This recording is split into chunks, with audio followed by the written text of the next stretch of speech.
They didn't earn much, they didn't get crowds, but they did stand the test of time. Here are the thrillers that deserved better. At first glance, audiences may have been underwhelmed by its real-life story of tobacco whistleblower Jeffrey Wigand, played by Russell Crowe, and 60 Minutes producer Lowell Bergman, played by Al Pacino, who pushes him to speak out publicly. But Michael Mann turns the case into a tense, gripping thriller about two broken men facing corporate pressure, paranoia, and moral responsibility. The film was based on the 1996 Vanity Fair article, The Man Who Knew Too Much, which Mann optioned soon after publication. Disney financed the movie with a $68 million budget and positioned it as a major awards contender. One of the biggest opponents was Brown & Williamson, one of the largest US tobacco companies, whose practices were exposed by Wigand. Their pushback, along with criticism from Inside 60 Minutes, hurt the film's momentum right before release.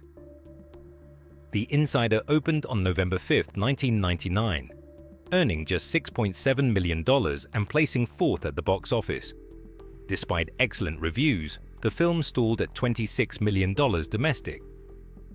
After receiving 7 Oscar nominations, Disney re-released it, but audiences still stayed away. The final total was $29 million domestic and $31.2 million worldwide, far below its production and marketing costs. Strange Days drops you into Los Angeles on the brink of chaos in 1999, as imagined in 1995. The story follows Lenny Nero, a former cop who deals in illegal virtual reality recordings that let people relive memories and sensations. Catherine Bigelow turns it into a tense mix of cyberpunk, crime, media paranoia, and social collapse. A more ambitious take on the same ideas later seen in films like Johnny Mnemonic or The Crow. Strange Days came from James Cameron's Lightstorm deal with Fox after Terminator 2. It was first announced with a budget closer to $30 million, but the final cost reached about $42 million. Expectations were high, but its mix of virtual reality, race tensions, police brutality, and end-of-millennium anxiety made it difficult for the studio to position. Commercially, the film wasn't a hit. Fox marketed it as a straightforward action movie, and the early Ralph Fiennes-focused trailers sent the wrong message. The movie was darker, stranger, and far more thoughtful than audiences expected, and controversy around its violent content added to the struggle. Reviews were mixed, and the film ultimately bombed with around $17 million worldwide, far below its budget, a failure that nearly derailed Bigelow's career. True Crime is a grounded, engaging thriller from Clint Eastwood. He plays Steve Everett, an aging reporter sent to interview Frank Beecham, a death row inmate scheduled for execution. Something about the case feels wrong, and Everett begins digging through the details. The deeper he goes, the more convinced he becomes that the wrong man is about to die. Production moved fast. Eastwood announced the project in early 1998, and 3 months later it was already filming. Warner Brothers financed the movie with a $38 million budget and set the release for March 19, 1999. The studio pushed it hard, even buying Super Bowl ad slots worth $1.6 million each. But reviews were mixed and the opening was weak, $5.2 million, placing third for the weekend. It slipped in the following weeks and closed with $16.6 million domestic. Overseas, only France responded well. Most markets ignored it, and the foreign total reached $11.9 million. For Eastwood, it became his lowest-grossing film since White Hunter Black Heart in 1990. Alex Proyas's Dark City is a noir-styled sci-fi thriller, a fever dream of shifting memories and fractured reality.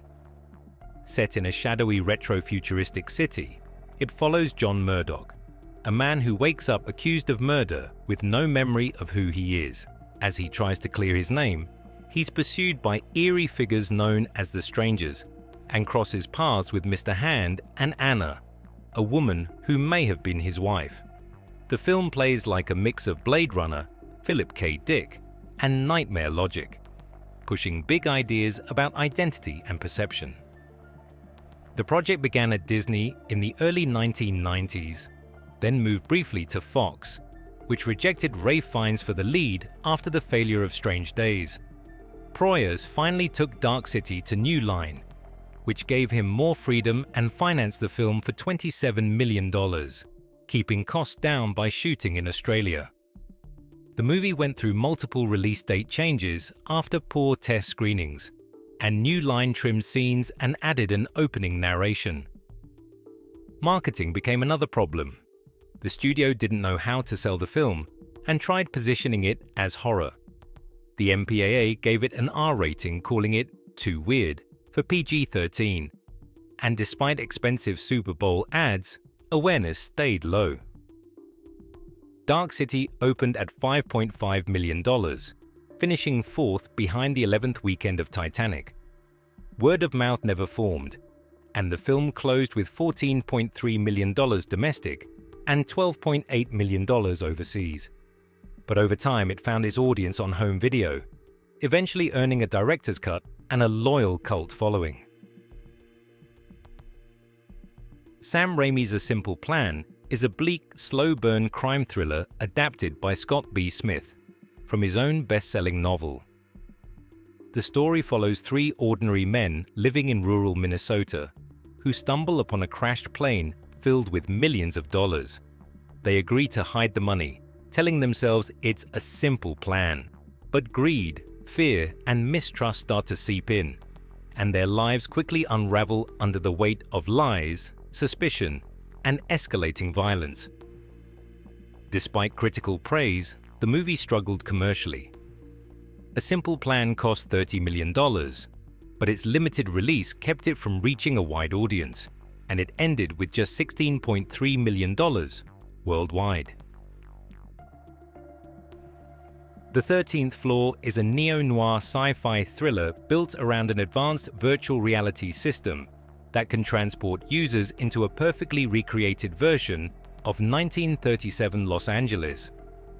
When the machine's inventor, Hannon Fuller, is murdered, all evidence points to his partner, Douglas Hall.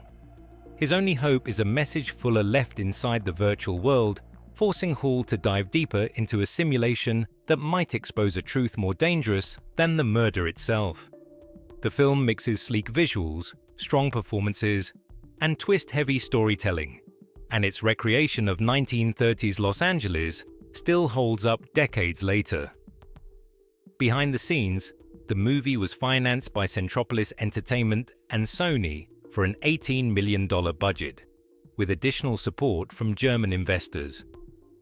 Sony set the release for Memorial Day weekend in 1999, but the timing couldn't have been worse. The Matrix was still dominating theaters, and Star Wars Episode I had opened just a week earlier. With no major stars and poor reviews, the film was immediately overshadowed. The 13th Floor opened to a weak $3.3 million, landing in fifth place. Word of mouth was terrible, and the film finished with only $11.9 million domestic. Overseas numbers were even worse, and Sony dumped it straight to video in the UK.